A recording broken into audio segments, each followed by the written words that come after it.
Boa noite, irmãos. Sejam todos bem-vindos a mais um culto de adoração ao nosso Deus. Vamos nos preparar ouvindo as palavras do Salmo 133. A palavra do Senhor diz: ó, como é bom e agradável viverem unidos os irmãos. É como óleo precioso sobre a cabeça, o qual desce para a barba de Arão, e desce para a gola de suas vestes. É como o orvalho do Hermon, que desce sobre os montes de Sião.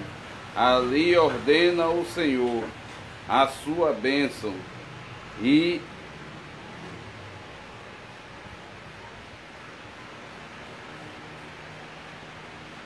ali ordena o Senhor a sua bênção e dura para sempre.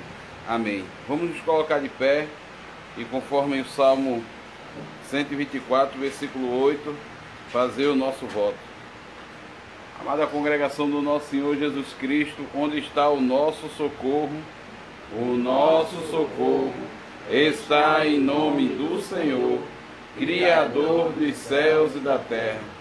Graça a vós outros e paz, da parte de Deus nosso Pai e do Senhor Jesus Cristo. Amém.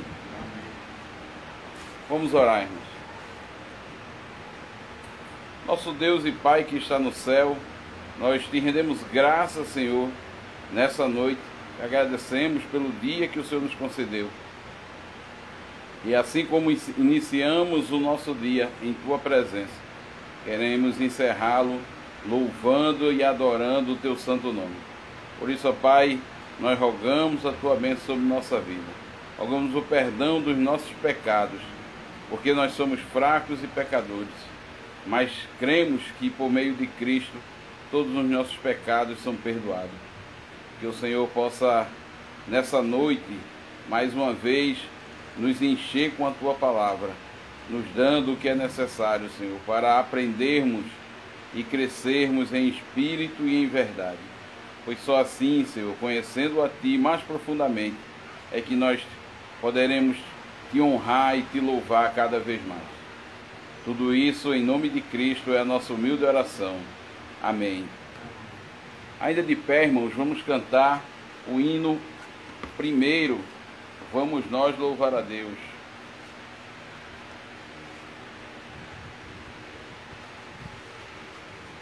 Página 53, né?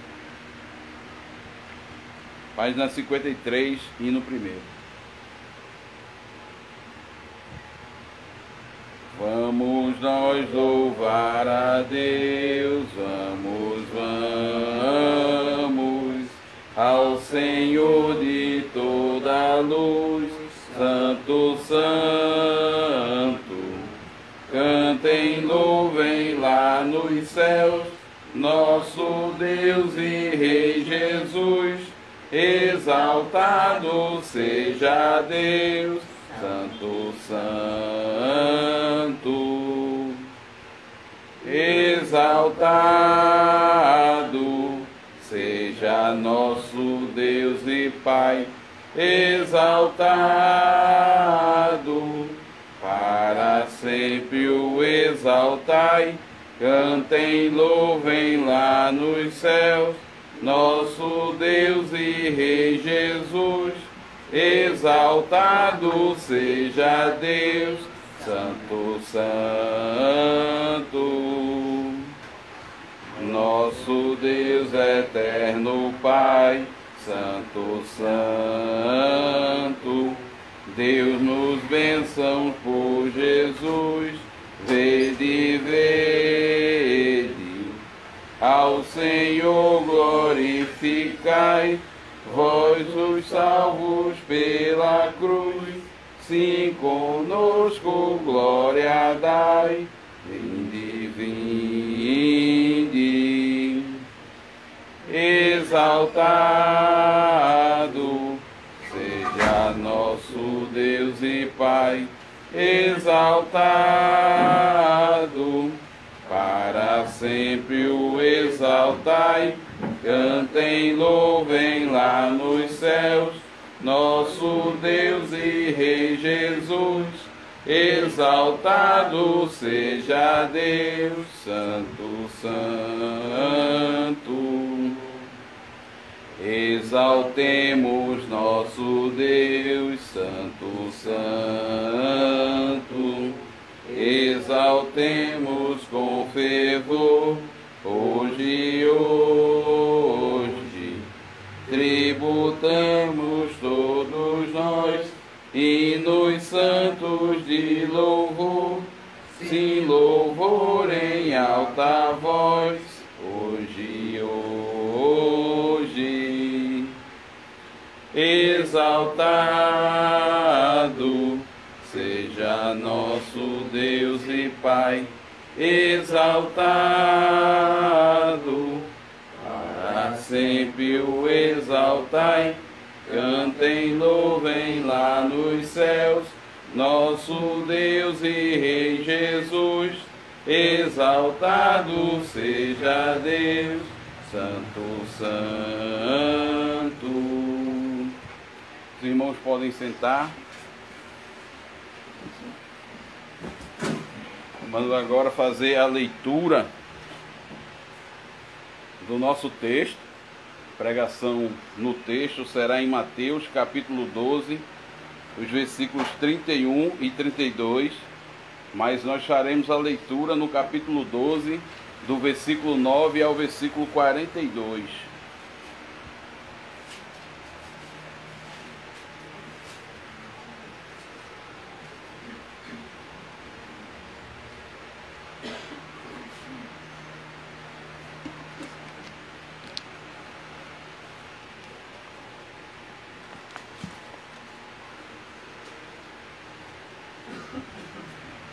Mateus capítulo 12, do versículo 9 ao 42, a palavra do Senhor diz: Tendo Jesus partido dali, entrou na sinagoga deles. Achava-se ali um homem que tinha uma das mãos ressequidas, e eles, então, com o intuito de acusá-lo, perguntaram a Jesus: É lícito curar no sábado? Ao que lhes respondeu: Qual dentre vós será o homem que, tendo uma ovelha, e num sábado essa cair numa cova, não fará todo o esforço tirando-a dali? Ora, quanto mais vale um homem que uma ovelha? Logo é lícito nos sábados fazer o bem. Então disse ao homem: Estende a mão. Estendeu-a a ele, e ela ficou sã como a outra. Retirando-se, porém, os fariseus conspiravam contra ele sobre como lhe tirariam a vida. Mas Jesus, sabendo disso, afastou-se dali. Muitos seguiram, e a todos ele curou, advertindo-lhes, porém, que o não expusessem a publicidade, para se cumprir o que foi dito por intermédio do profeta Isaías: Eis aqui o meu servo que escolhi, o meu amado, em quem a minha alma se compraz. Farei repousar sobre ele o meu espírito, e ele anunciará juízo aos gentios. Não contenderá, nem gritará, nem alguém ouvirá nas praças a sua voz. Não esmagará a cana quebrada, e nem apagará a torcida que fumega, até que faça vencedor o juízo. E no seu nome esperarão os gentios. Então lhe trouxeram um endemoniado, cego e mudo, e ele curou, passando o mudo a falar e a ver. E toda a multidão se admirava e dizia: É este, porventura, o filho de Davi? Mas os fariseus, ouvindo isso, murmuravam: Este não expele demônios, senão pelo poder de Belzebu, maioral dos demônios. Jesus, porém, conhecendo-lhes os pensamentos, disse: Todo reino dividido contra si mesmo ficará deserto, e toda cidade ou casa dividida contra si mesma não subsistirá. Se Satanás espelha a Satanás, dividido está contra si mesmo, como, pois, subsistirá o seu reino? E se eu expulso demônios por Beelzebul, por quem os expulsam vossos filhos? Por isto, eles mesmos serão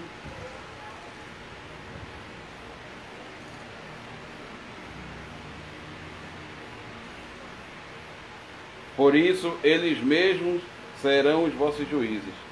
Se, porém, eu expulso o demônio pelo Espírito de Deus, certamente é chegado o reino de Deus sobre vós. Ou, como pode alguém entrar na casa do valente e roubar-lhe os bens sem primeiro amarrá-lo? E então lhe saqueará a casa. Quem não é por mim é contra mim, e quem comigo não ajunta, espalha. Nosso texto, versículo 31 e 32. Por isso vos declaro todo pecado e blasfêmia serão perdoados aos homens, mas a blasfêmia contra o Espírito não será perdoada. Se alguém proferir palavra contra o Filho do Homem, ser-lhe-á isso perdoado. Mas se alguém falar contra o Espírito Santo, não lhe será isso perdoado, nem neste mundo, nem no porvir. Continuando a leitura. Ou fazei a árvore boa e o seu fruto bom, ou a árvore má e o seu fruto mau, porque pelo fruto se conhece a árvore. Raça de víboras, como podes falar coisas boas sendo maus? Porque a boca fala do que está cheio o coração. O homem bom tira do tesouro bom coisas boas, mas o homem mau do mau tesouro tira coisas más. Digo-vos que de toda palavra frívola que proferirem os homens, dela darão conta no dia do juízo. Porque pelas tuas palavras serás justificado, e pelas tuas palavras serás condenado. Então alguns escribas e fariseus replicaram: Mestre, queremos ver de tua parte algum sinal. Ele, porém, respondeu: uma geração má e adúltera pede um sinal, mas nenhum sinal lhe será dado, senão o do profeta Jonas. Porque assim como esteve Jonas 3 dias e 3 noites no ventre do grande peixe, assim o Filho do Homem estará 3 dias e 3 noites no coração da terra. Ninivitas se levantarão no juízo com esta geração e a condenarão, porque se arrependeram com a pregação de Jonas. E eis aqui está quem é maior do que Jonas. A rainha do sul se levantará no juízo com esta geração e a condenará, porque veio dos confins da terra para ouvir a sabedoria de Salomão. E eis aqui está quem é maior do que Salomão. Até aqui, irmãos.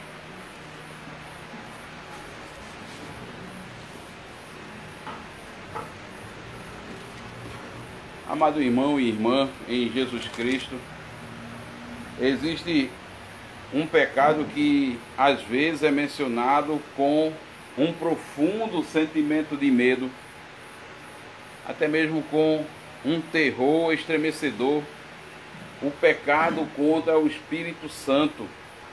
Um filho de Deus pode ser atormentado pelo pensamento de que ele ou ela cometeu esse pecado e que para ele certamente não há esperança, não há mais esperança.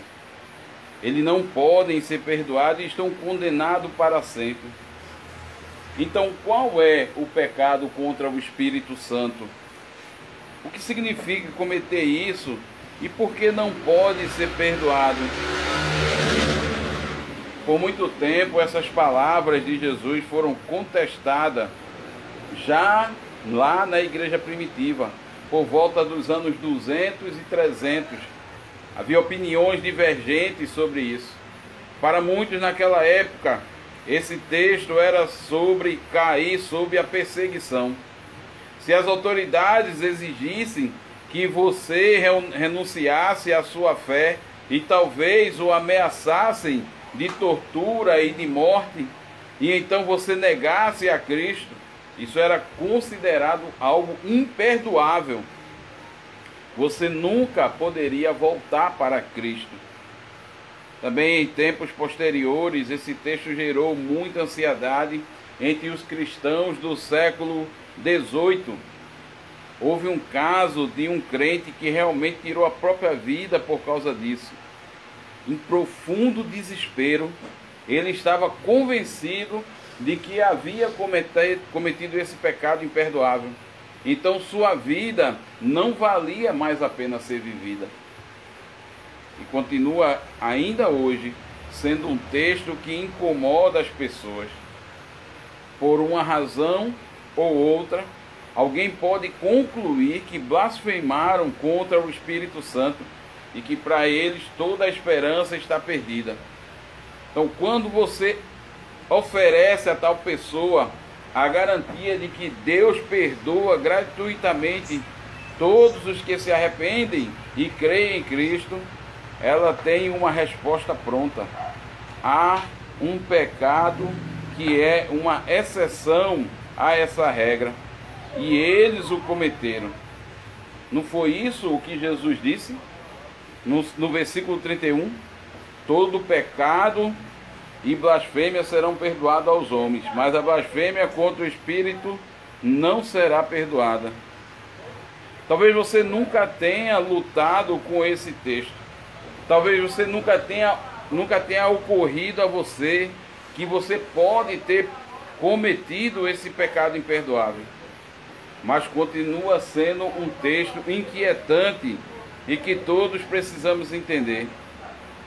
Algumas pessoas acham incrível que o manso e humilde Jesus Cristo fale palavras tão duras, e eles tentam minimizar isso. Mas há um aviso claro aqui, que deve ser considerado cuidadosamente. E por isso, nessa noite, eu vos proclamo a palavra de Deus em Mateus, capítulo 12, versículo 31 e 32, sobre o seguinte tema: Jesus adverte contra cometer o pecado imperdoável. E nós veremos 3 pontos. O primeiro, o momento dessa advertência. O segundo, o significado dessa advertência. E o terceiro, o ensino dessa advertência. Jesus adverte contra cometer o pecado imperdoável. O momento dessa advertência.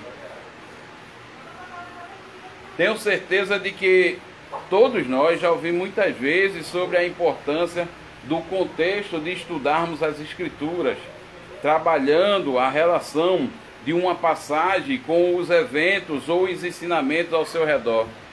E esse contexto é essencial e está claro em nosso texto também. Pois ele começa com um por isso. Então essas palavras se conectam ao que já aconteceu nesse capítulo especificamente. E aqui ele trata da cura do homem com a mão atrofiada e a cura do homem possuído por demônios. E ambos os incidentes provocaram uma reação desagradável dos líderes judeus, que não podiam aceitar que Jesus tivesse autoridade de Deus para fazer tal coisa.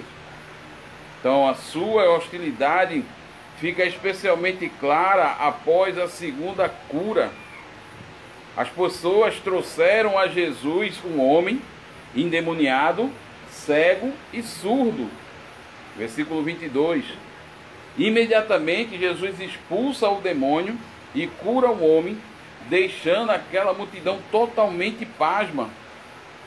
Eles já viram muitos milagres de Jesus, mas isso pertence a uma categoria diferente.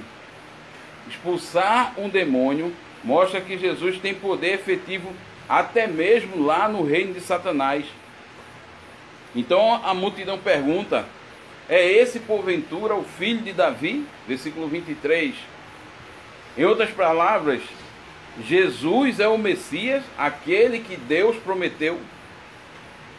As pessoas comuns estão se aproximando da verdade, mas os líderes religiosos, eles não têm tanta certeza. Eles não veem isso, ou eles não querem ver. Então, nesse momento, eles precisam de uma maneira de explicar o que Jesus está fazendo com todos os seus sinais e maravilhas. Expulsar um demônio é claramente sobrenatural, a obra de poderes fora do reino humano. Mas os líderes, eles não querem atribuir isso a Deus, porque se o fizessem, todos definitivamente correriam atrás de Cristo. Esse então é o veredito deles. No versículo 24 diz: este não expele demônios, senão pelo poder de Belzebu, maioral dos demônios. Você pode dizer que os líderes não concordam educadamente. É hora de colocar o maior desprezo possível, pois eles dizem que as obras de Jesus estão realmente sendo feitas no poder de Satanás. Observe que eles não dizem realmente Satanás, mas usa o seu nome zombeteiro, que é Belzebu. No Antigo Testamento, o nome do diabo às vezes é encontrado como Belzebu, que significa algo como Senhor do céu. Mas os judeus gostavam de mudar uma letra e torcer Beelzebu para Beelzebub, que significa Senhor das moscas, como as moscas que você veria zumbindo ao redor de um lixão ou de uma pilha de estercos. Então esse era o reino de Satanás. Ele era o senhor das moscas. Não é um nome muito lisonjeiro para o diabo, mas tudo bem. Mas os líderes estão dizendo que Satanás e Jesus, eles estão ligados um ao outro, que os milagres dramáticos de Cristo foram feitos por meio de Belzebu, um antigo príncipe do mal. Jesus é escuridão e não luz. Ele é contra Deus, não por ele. Seria difícil inventar uma blasfêmia mais séria, irmãos. Jesus sabe o que eles estão pensando, e ele é rápido em revelar o quão eles estão errados em seus pensamentos. Todo o reino, versículo 25 diz: todo o reino dividido contra si mesmo ficará deserto, e toda cidade ou casa dividida contra si mesma não subsistirá. Então, em qualquer nível da sociedade, a divisão é algo mortal. Se você é uma família, ou uma igreja, ou uma nação, há uma grande desunião entre aqueles que pertencem, então o problema está se aproximando. Um reino ou família só poderá prosperar vivendo em harmonia.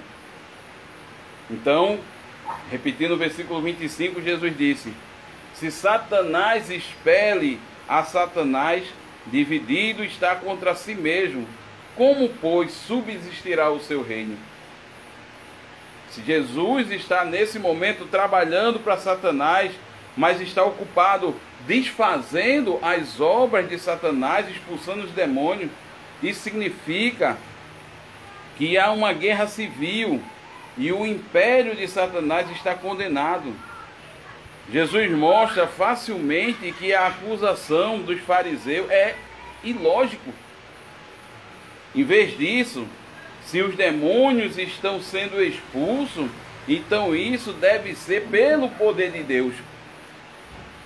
E Cristo diz: se porém eu expulso demônios pelo Espírito de Deus, certamente é chegado o reino de Deus sobre vós. No versículo 28. Ora, por ora, sublime aquela referência ao Espírito de Deus. Era pelo poder do Espírito que Jesus estava travando a guerra contra o diabo. E se os demônios estavam correndo para as colinas, perdendo seus prisioneiros, gritando de terror. Isso só pode significar que o reino de Satanás está em retirada e o reino de Deus está avançando. E Jesus estava ocupado enfrentando o adversário mais forte e desagradável que o mundo já conheceu. E tinha que ser feito. O versículo 29 diz: como pode alguém entrar na casa do valente e roubar-lhe os bens, sem primeiro amarrá-lo? E então lhe saqueará a casa. Então Jesus começou a amarrar Satanás, o homem forte, e a destruir o seu poder para que logo ele pudesse arruiná-lo completamente. Isso é o que está acontecendo no ministério de Jesus. É uma guerra de dois mundos, é um choque de reinos. Então, quão errado é colocar Cristo no campo do inimigo. Mostra que os fariseus estão completamente rejeitando ele. Mas isso, irmãos, isso tem consequências graves. E no versículo 30, Cristo diz: quem não é por mim é contra mim. Quem comigo não ajunta, espalha. A imagem de coleta ou espalhar é a imagem da agricultura, provavelmente de uma colheita. Então, quando o fazendeiro está focado em trazer a sua safra, todos os seus trabalhadores têm uma tarefa muito simples, que é levar os grãos para os celeiros antes da chuva. Aí, se um trabalhador decidir que ele prefere começar a arar ou arrancar as ervas daninhas do que colher, ele está, na verdade, trabalhando contra o fazendeiro. Como diz Jesus, aquele que não estão trabalhando comigo, estão trabalhando contra mim. Da mesma forma, você não pode ser neutro na questão de Cristo.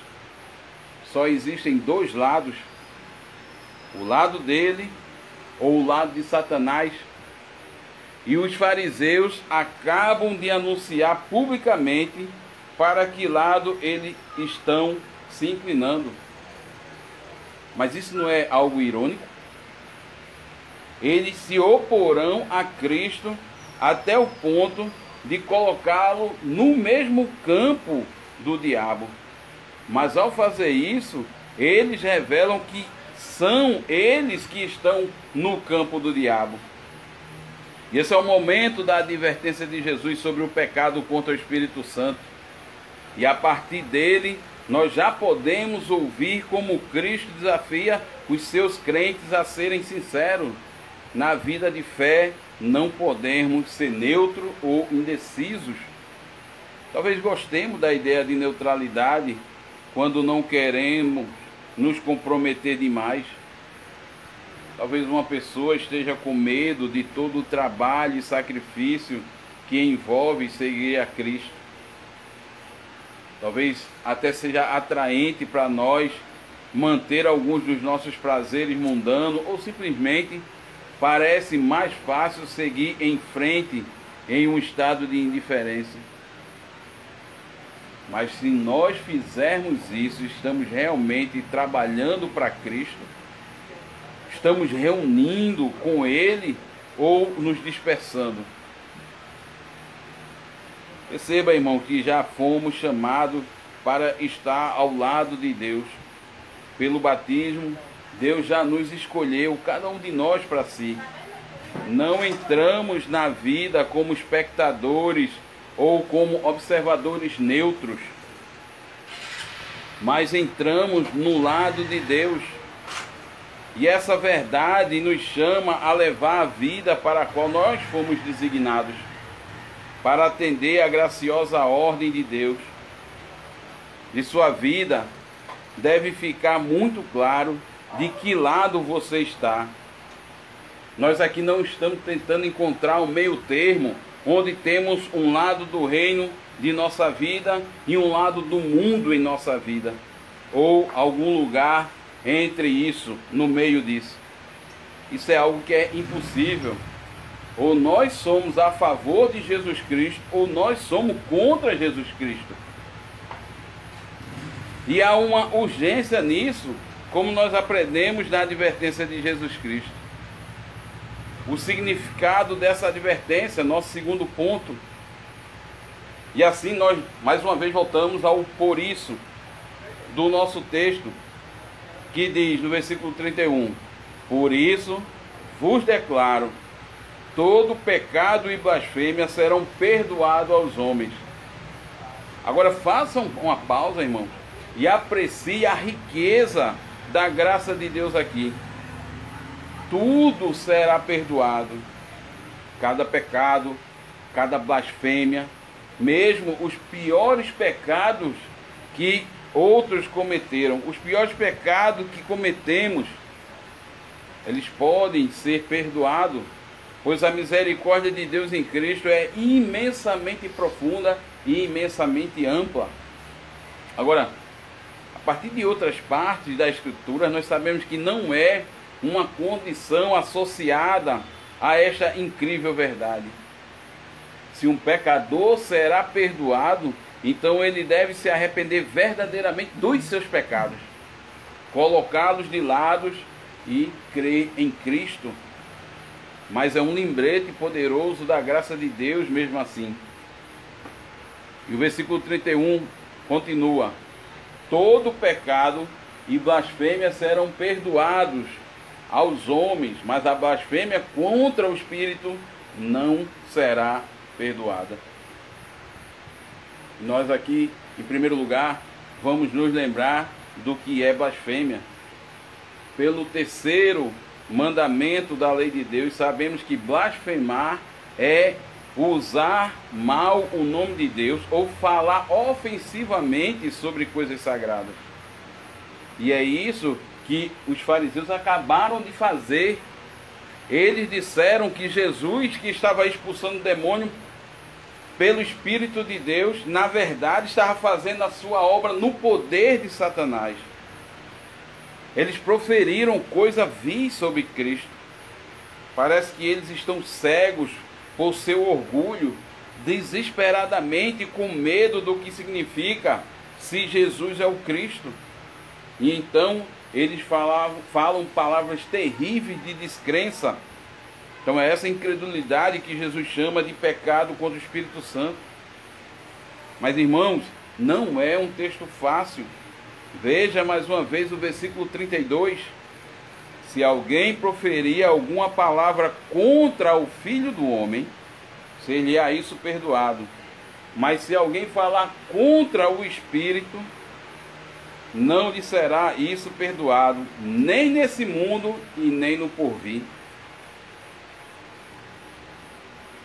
Isso significa que podemos amaldiçoar Jesus e desconsiderar sua obra, mas não o Espírito Santo?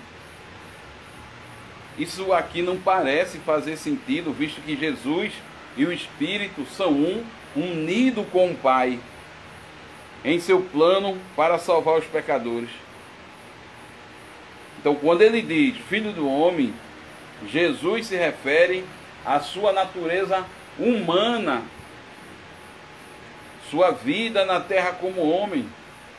Os fariseus e outros ficaram ofendidos com os modos humildes de Jesus.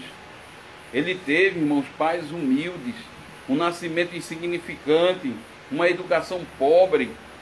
Até mesmo o seu ministério era realizado de maneira modesta, pois Jesus não tinha onde morar e era seguido por pescadores, prostitutas e cobradores de impostos.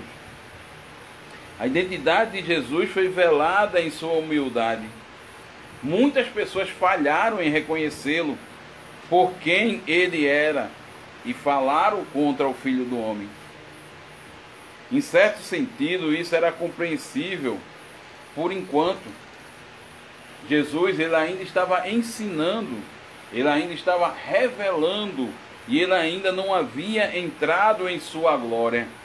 Então as pessoas ainda estavam se decidindo sobre ele. Mas era diferente para os fariseus. Eles deviam ter conhecido melhor.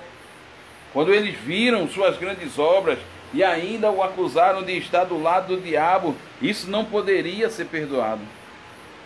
pois os fariseus, eles sabiam o que as Escrituras diziam sobre a vinda do Messias. Ele sabia que a sua vinda seria marcada por sinais, maravilhas realizadas no poder do Espírito. Eles sabiam de tudo isso, mas eles estavam teimosamente olhando para o outro lado. Eles se recusaram a ver. Veja como Jesus repreende no versículo 39, sua geração má e adúltera. Nos versículos seguintes, ele mostra como o povo de Nínive se arrependeu com a pregação de Jonas e como a rainha de Sabá viajou pelo mundo para ouvir a verdade de Deus por meio de Salomão. Alguém muito maior do que Jonas ou Salomão está aqui. Mas os fariseus, eles estavam negando resolutamente o Cristo. Na verdade, eles já se decidiram, pois Mateus nos disse que eles começaram a traçar planos, versículo 14, sobre como lhe tirariam a vida. O Espírito Santo estava ocupado revelando o Cristo naquele dia por meio de seus atos, por meio das suas palavras, assim como é o Espírito Santo que revela a verdade de Deus hoje. Mas quando a influência do Espírito é deliberada e conscientemente recusada, então o pecado é imperdoável. O pecado imperdoável pode ser cometido. É um ato voluntário, informado e persistente de descrença. Então pode o pecado contra o Espírito Santo ser cometido tão facilmente como abrir a boca e dizer algo terrível contra Cristo, como os fariseus fizeram? É por isso que alguns cristãos temem ter ultrapassado essa linha eterna. E talvez eles estivessem bêbados e amaldiçoaram a Deus, ou talvez eles tenham passado por um período em sua vida em que eles desprezaram a igreja e a sua mensagem. Essas coisas terríveis, essas são coisas terríveis de se fazer. É claro, das quais nós devemos sim nos arrepender. Mas a questão é que eles podem se arrepender. Vemos isso nas Escrituras. Pensem em alguma das histórias de arrependimento que nós encontramos, mesmo entre os apóstolos do Senhor. Houve Pedro que seguiu Jesus por 3 anos, até mesmo recebeu instrução especial e privilégio dele, mas em uma hora terrível negou Cristo abertamente. Ele até blasfema invocando o nome de Deus para aumentar o seu próprio medo. Mas Pedro, ele se arrepende e é restaurado não apenas ao perdão, mas à liderança na igreja primitiva. Ou você pode considerar o exemplo de Paulo. Quando ele passou a ter fé em Cristo, ele viveu em dura oposição contra o Senhor e seus seguidores por alguns anos. No entanto, esse pecado grave foi perdoado e Paulo foi restaurado de uma maneira maravilhosa. Esses exemplos, eles revelam como o pecado contra o Espírito Santo não é algo que pode ser cometido em um momento de fraqueza.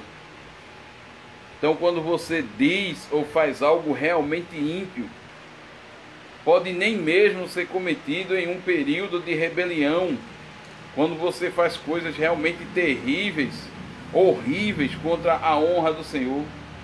Como nós dizemos, o pecado contra o Espírito Santo é o pecado de sempre se recusar a crer e ouvir a vontade de Deus, conforme Ele a revelou por meio do seu Espírito.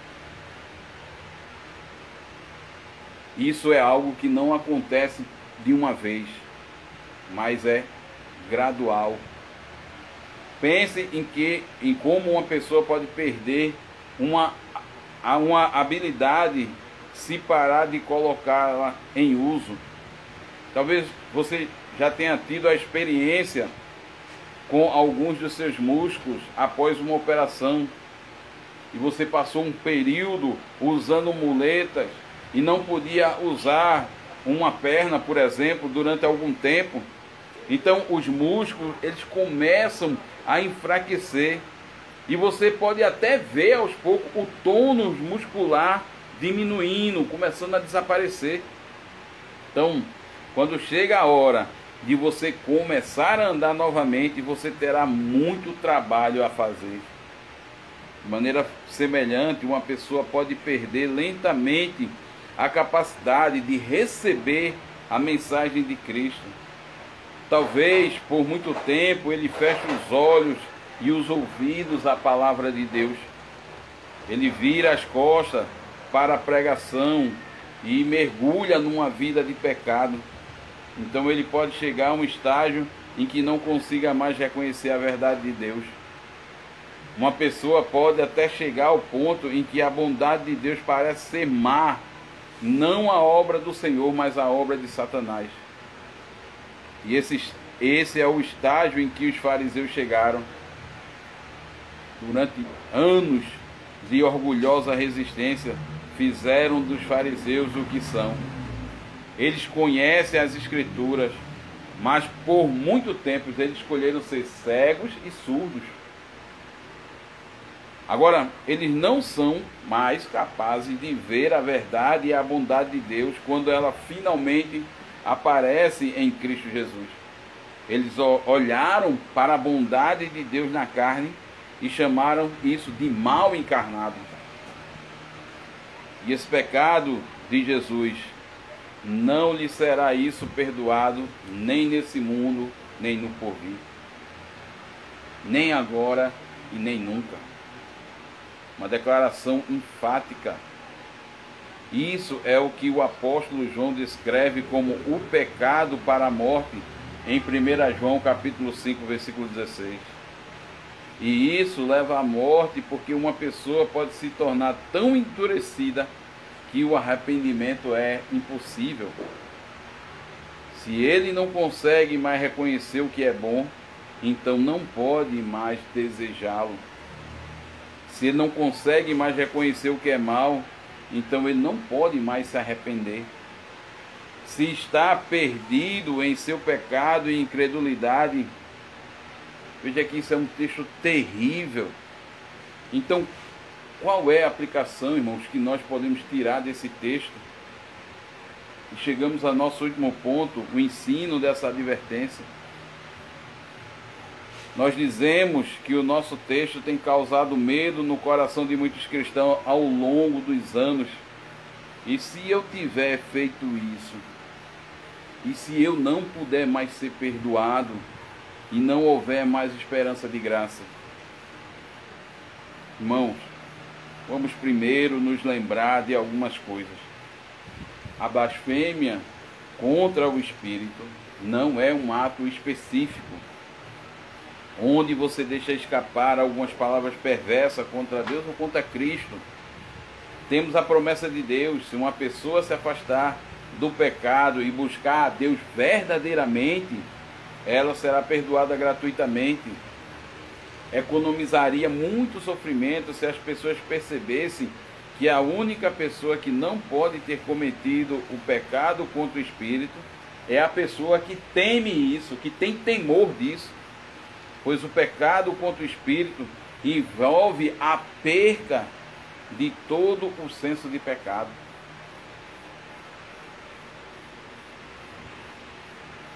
Então, é claro, você não decide um dia cometer esse pecado. O que os fariseus disseram e fizeram é parte de um longo processo, de uma longa estrada de escolha, de ignorar Cristo, de escolher torcer as Escrituras, de escolher olhar para o outro lado. Da mesma forma para nós, você nem pode perceber esse tipo de processo mortal acontecendo. É como aquela lenta atrofiação do músculo de uma pessoa acamada. Você ainda se sente bem, você ainda está respirando, você ainda está comendo, mas então você tenta se levantar um dia e cai. Irmãos, é aí que cada um de nós deve receber uma advertência desse texto. Nós somos pessoas que conhecem a palavra de Cristo. Nós somos pessoas a quem o Espírito está ensinando por meio das Escrituras. E em muitos aspectos somos como os judeus a quem Jesus ministrou. Pessoas que conheciam as suas Bíblias, que foram incluídas na aliança, que iam à igreja todo domingo. No entanto, foram algumas dessas pessoas que acabaram perdendo a verdade de Cristo. E isso pode acontecer conosco também.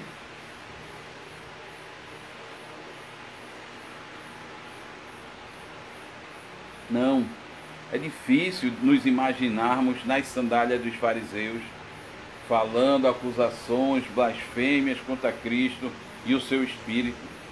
Mas a fé e a incredulidade não estão em um espectro, com os fariseus sendo incrédulos realmente ruins, e outros menos, e outros ainda se aproximando da fé real, e outros vivendo como cristãos genuínos.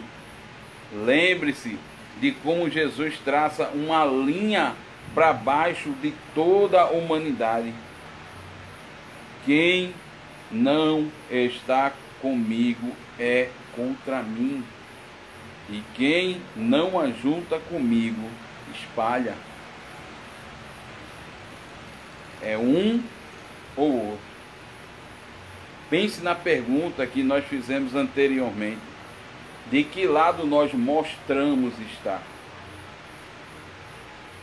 Uma das melhores maneiras de saber a resposta é considerando o que fazemos com a palavra de Cristo. Estamos nos abrindo para a influência contínua do Espírito Santo. Estamos dando a Ele o espaço para Ele trabalhar dentro de nós? Ou nós estamos extinguindo o seu trabalho, sufocando-o pelo pecado do qual não nos arrependemos, ou impedindo por nossa falta de oração? Podemos não perceber, mas essas coisas podem levar a um lugar terrível, a uma condição de endurecimento contra o Senhor. Em vez disso, ouvir a Deus requer sensibilidade de coração. Não é verdade que tantas vezes ouvimos apenas o que estamos ouvindo? Vamos ouvir o que nos preparamos para ouvir. Então estamos prontos para ouvir realmente o Evangelho todos os dias? Estamos preparando para conhecer melhor a Cristo? Conhecer, crer e fazer a vontade de Deus exige um esforço regular de estar em Sua palavra. Dia após dia devemos ouvir a Deus, para que a Sua voz se torne para nós cada vez mais clara, mais alta, mais verdadeira.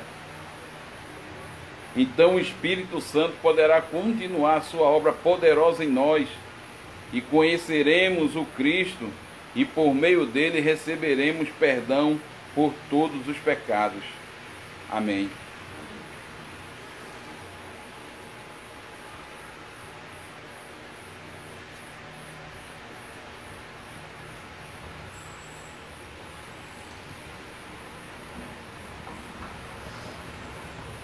Vamos responder ao Senhor com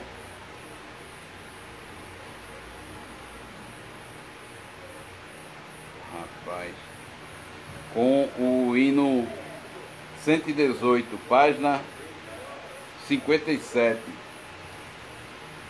Culto à Trindade.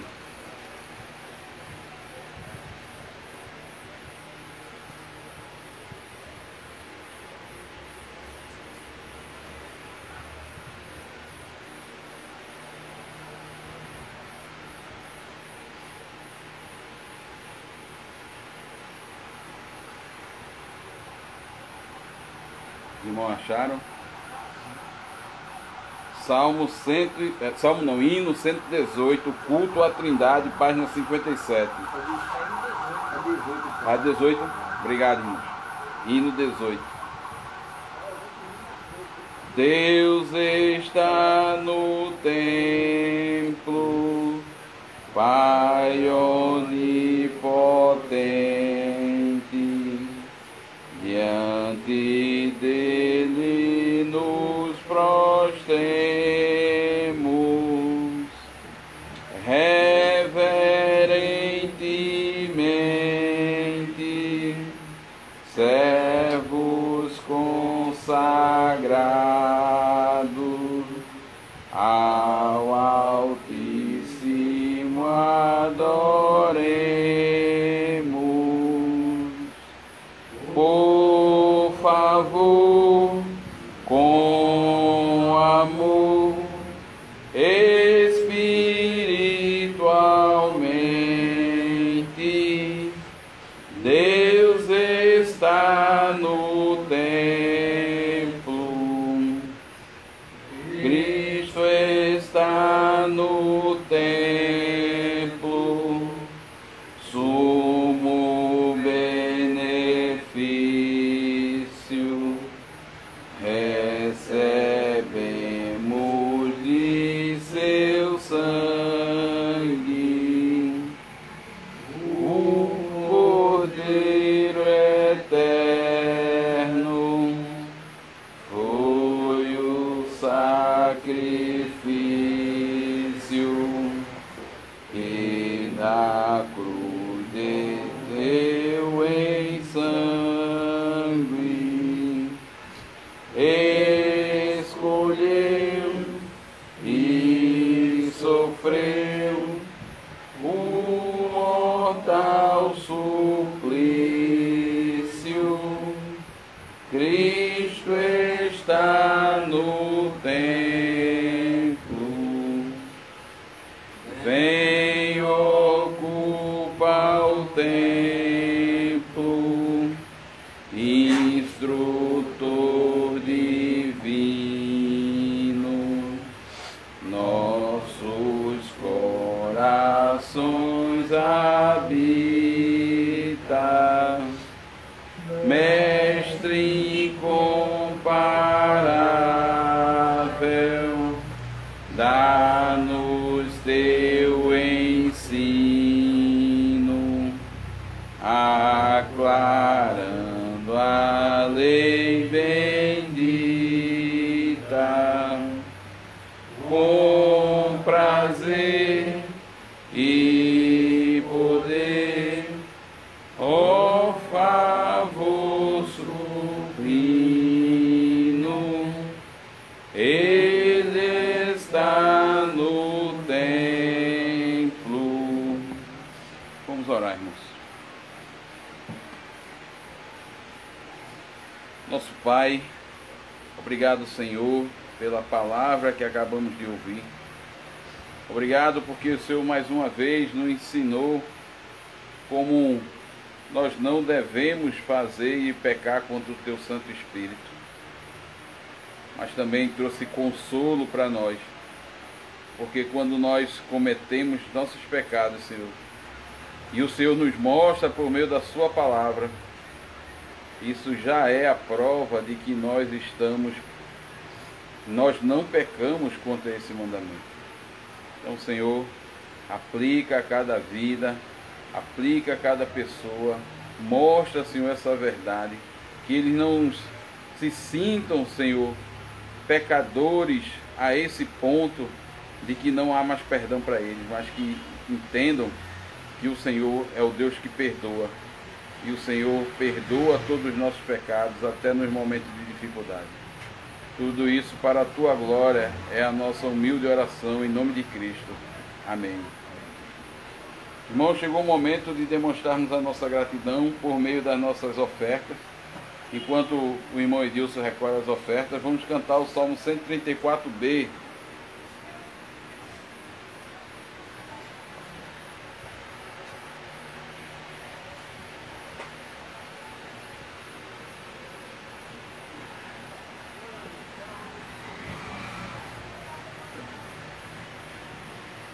Salmo 134b.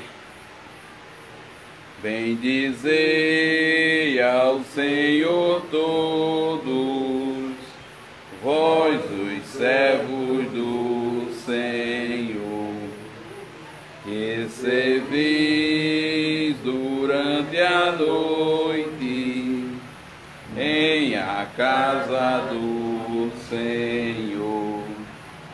Erguei as mãos no santuário e bendizei vós ao Senhor. De Sião te abençoe o Criador da terra e do céu. Vamos nos colocar de pé. Vamos confessar a nossa fé usando o credo apostólico. Todos aqueles que creem no Senhor verdadeiramente, confesse comigo.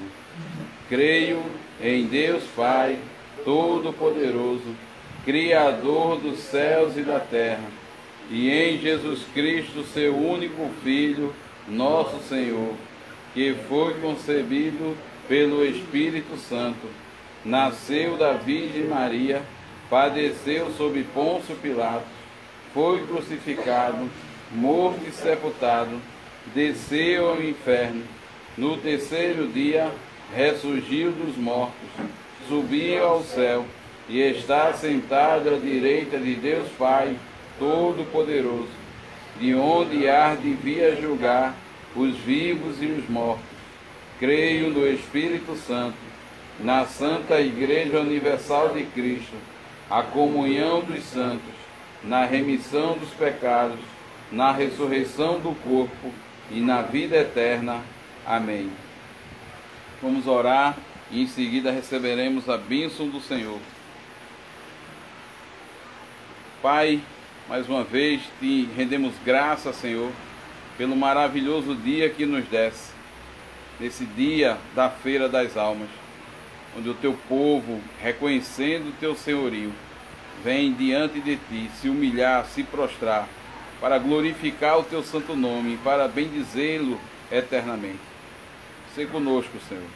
Obrigado mais uma vez pelas ofertas aqui devolvidas. Mais uma vez clamamos que o Senhor abençoe aqueles que estão necessitados, os doentes, as viúvas e os órfãos. Seja com eles, Senhor. Que tudo seja para a tua glória, em nome de Cristo. Amém. Recebam a bênção do Senhor e partam em paz para os vossos lares. O Senhor te abençoe e te guarde. O Senhor faça resplandecer o rosto sobre ti e tenha misericórdia de ti. O Senhor sobre ti levante o rosto e te dê a paz. Amém. Amém.